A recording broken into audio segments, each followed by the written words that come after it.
Bonsoir, alors oui, j'ai encore le même t-shirt, mais c'est normal parce que je tourne les vidéos à la suite pour pouvoir vous proposer des vidéos un peu tous les jours, malgré le fait que je vais avoir des oraux dans pas très longtemps, parce que je suis en prépa, tout ça, tout ça. Et aujourd'hui d'ailleurs, en parlant de prépa, c'est pas pour les prépas précisément que je fais cette vidéo, mais plutôt pour les lycéens qui ont passé leurs épreuves de français à l'écrit et peut-être de sciences si vous n'êtes pas en S. Je sais pas si ça se fait toujours, dites-le moi au cas si ça vous fait plaisir. Vous allez avoir vos oraux de français qui vont se passer dans pas très longtemps, ou peut-être qu'ils sont déjà passés. J'espère que ça s'est bien passé dans ce cas-là. Qu'est-ce que vous avez à faire pendant cette épreuve? Vous avez des textes à apprendre, des œuvres, je sais plus comment on appelle ça, pas des œuvres principales, enfin bref, des œuvres à apprendre, donc soit des textes, des poèmes, des extraits de pièces de théâtre, des extraits de romans que vous avez pu étudier pendant cette année. Je crois que nous on avait dû avoir, parce que là j'ai parlé avec des premières, etc. Et il me semble que j'avais eu La Peste, des extraits de La Peste de Camus et des extraits de Alcool, le recueil de poèmes de Apollinaire. Il me semble c'était un peu ça les œuvres intégrales un peu qu'on étudiait, plus des poèmes, plus non, quoique on avait peu de poèmes en plus, mais plus des bouts de pièces de théâtre, plus du Maupassant, etc. Du Zola, enfin des choses un peu plus classiques. Et qu'est-ce que vous avez à faire? Vous avez donc un certain nombre de textes.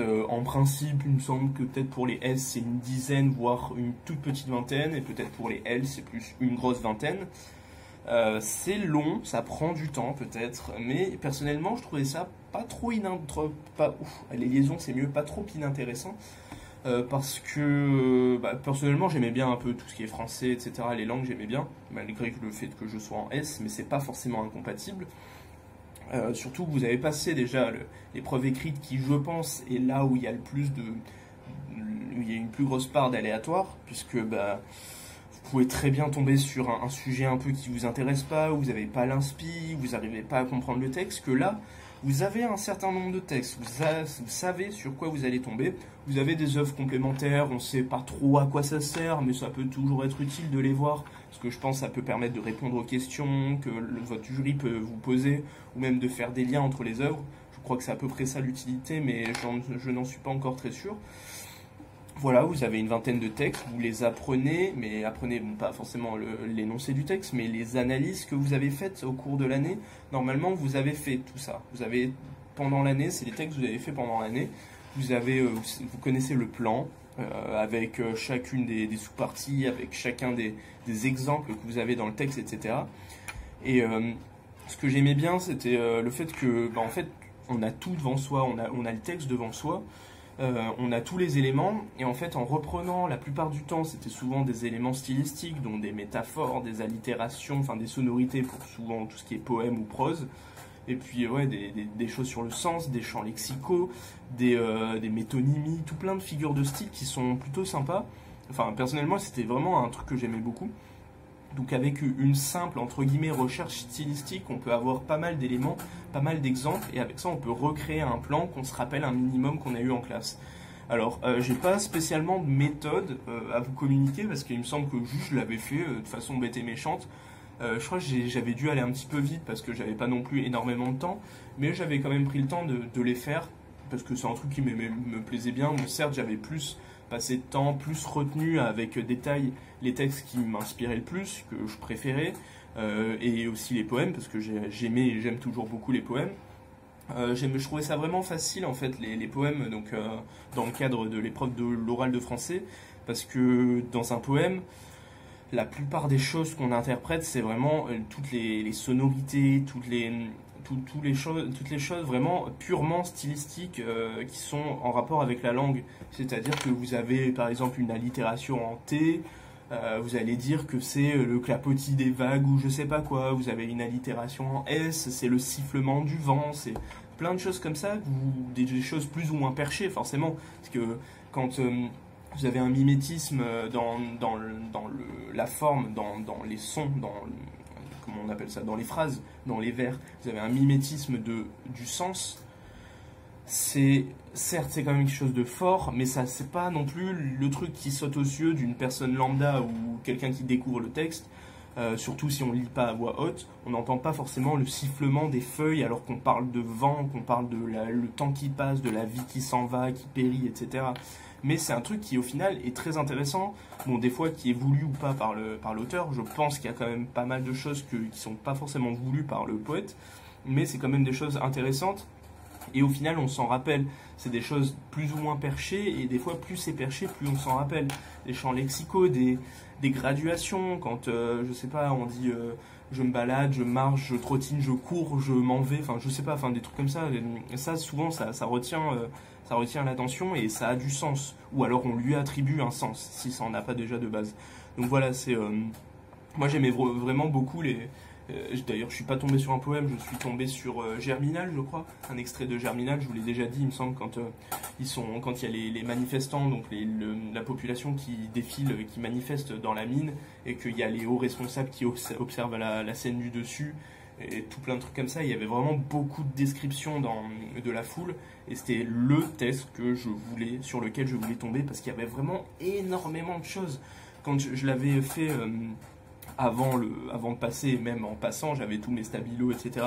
J'avais tous mes stylos de couleur. Vraiment, la feuille, quand j'avais fait mon analyse, était vraiment couverte de stabilos, de trucs comme ça, parce qu'il y avait vraiment des éléments partout à relever. Et c'est ça que j'aimais bien, parce qu'il y avait une abondance de choses, et il y avait vraiment beaucoup de choses à dire. Et il y avait seulement, entre guillemets, il suffisait vraiment de tout relever pour avoir un plan, de dire, ah oui, mais là, c'est je me rappelle plus du tout du plan. Si d'ailleurs, vous voulez avoir... tout ce qui est des trucs plus factuels, style mes notes, etc.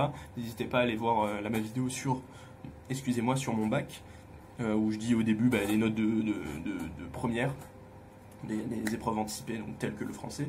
Ça s'était plutôt bien passé. L'épreuve en elle-même s'était très bien passée, et la note était pas trop mal, donc ça va. Donc voilà, courage, ça peut faire peur en fait. En fait, ce qui est vraiment compliqué, je pense, à gérer, c'est vraiment la quantité de texte, qui peut être vraiment très lourde, et très vite, on peut vraiment très vite se laisser dépasser par ça, parce que souvent on travaille pas toute la journée, comme c'est un peu les épreuves écrites sont finies, on sort un peu avec ses amis, on dort un peu plus, grasse mat, on reste en plus avec la chaleur, on reste à lambiner dans son lit, etc. Mais il faut quand même essayer de s'y remettre. Mettez-vous dans la peau de ceux qui sont en prépa et qui sont en train de préparer les oraux. Voilà, j'ai vraiment une analogie complète avec ça, sauf que là vous avez qu'une épreuve à passer, vous en passez vraiment qu'une. C'est pas non plus l'épreuve qui va déterminer si vous allez avoir votre bac, parce qu'il y a quand même pas mal d'épreuves au bac, mais surtout vous avez déjà passé l'écrit, etc. Mais mettez-vous dans cette peau-là, et de vous dire qu'il y en a qui sont dans la même merde, entre guillemets, que vous, qui doivent réviser, mais qui ont potentiellement jusqu'à 4, 5, 6 euros à passer, avec toutes les matières, qui doivent se déplacer à Paris, alors qu'ils n'habitent pas forcément à Paris. Ils peuvent habiter à Nice, à Montpellier, à Bordeaux, à Lille, à Brest, etc., qui sont obligés de tous converger vers Paris. Donc acheter un appart, enfin louer un appart ou un hôtel, avoir le transport à gérer, etc. Et du coup, dites-vous que ça vaut quand même peut-être le coup de se démener quelques petits jours, histoire de réviser un peu le bac de français, parce qu'au final, c'est pas grand-chose par rapport à ce que pas mal d'autres gens subissent, ou alors même que vous allez peut-être subir si vous allez être en prépa, ou même dans toute autre discipline qui requiert des concours, où il faut aller à un endroit, etc., où il y a des choses à réviser et tout.